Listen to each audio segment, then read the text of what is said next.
ngayong araw, makikilala natin ang mag-asawang hindi lang basta nakatawid sa mga hamon ng buhay, kundi naging simbolo ng lakas at inspirasyon para sa lahat. Pero bago natin sila makausap, panoorin po muna natin ito. Ang matatag na pagmamahalan ay hindi nasusukat ng perpekto o makulay na buhay, kundi sa kakayahang suportahan at magtagumpay sa kabila ng mga pagsubok na dumaan. Isang magandang halimbawa nito ay ang kwento ng PWD couple na si Mark Anthony Ramirez at Carmela Fuentes Leones Ramirez. Sila ay parehong polio survivors at sa kabila ng kanilang mga pinagdadaanan, ang kanilang pagmamahalan ay nagsilbing lakas ng bawat isa. Si Mark Anthony ay dating para-athlete at forward ng wheelchair basketball team ng Philippine Sports Association for the Differently Abled, habang si Carmela naman ay isang guro mula sa Occidental Mindoro. Sila ay nagkakilala noong 2008 at mula doon, nagsimula ang kanilang pagmamahalan at nananatili silang matatag at buo bilang pamilya kasama ang kanilang dalawang anak. Ang kanilang kwento ay isang paalala na hindi hadlang ang mga pagsubok sa pagkakaroon ng masayang pamilya.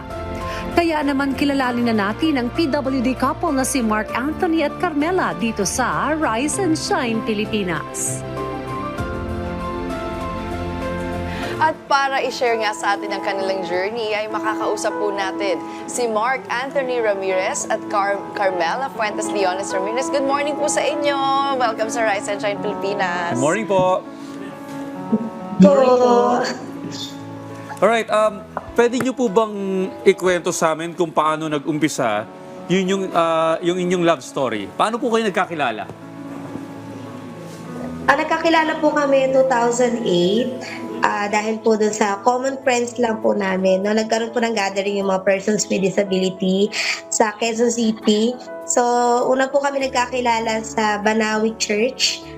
At doon po kami naging magkaibigan. Nag-start po kami sa pagkakaibigan. And then po noon, after 3 months ng pagkakaibigan, ayun, nagkaroon po kami ng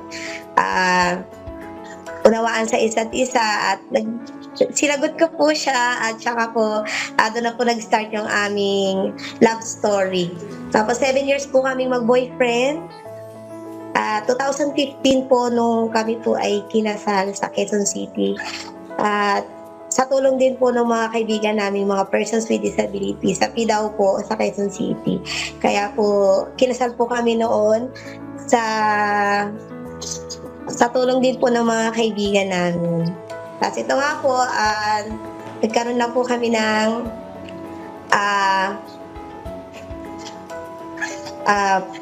pagsama-sama ng mga kaibigan ko. Tapos yun po, nag-start na kami na nakapagbuo kami ng sarili naming pamilya.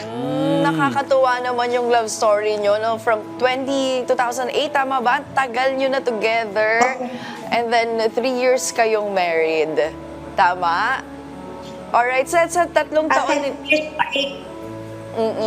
Sa inyong pagsasama, no, paano nyo ba napapangalagaan or syempre pinapalakas, inaayos yung relasyon ninyo para lumaban, no, sa mga challenges ng buhay?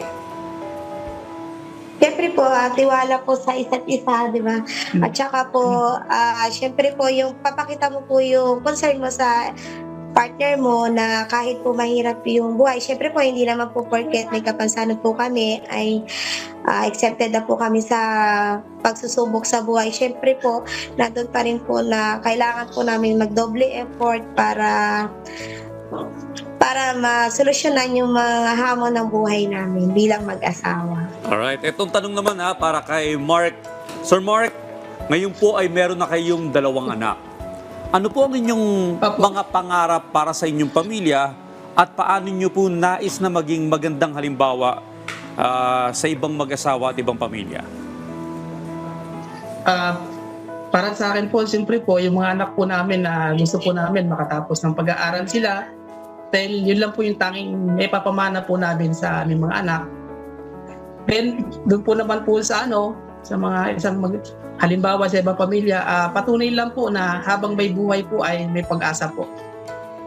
O ito dahil Valentine's Day, paano nyo naman mailalarawan o paano nyo madidescribe yung pagmamahal ninyo sa isa't isa? Paano ba nabago to o lumalim sa mga taon na pagsasama ninyo? Para po kami kapit-gatas.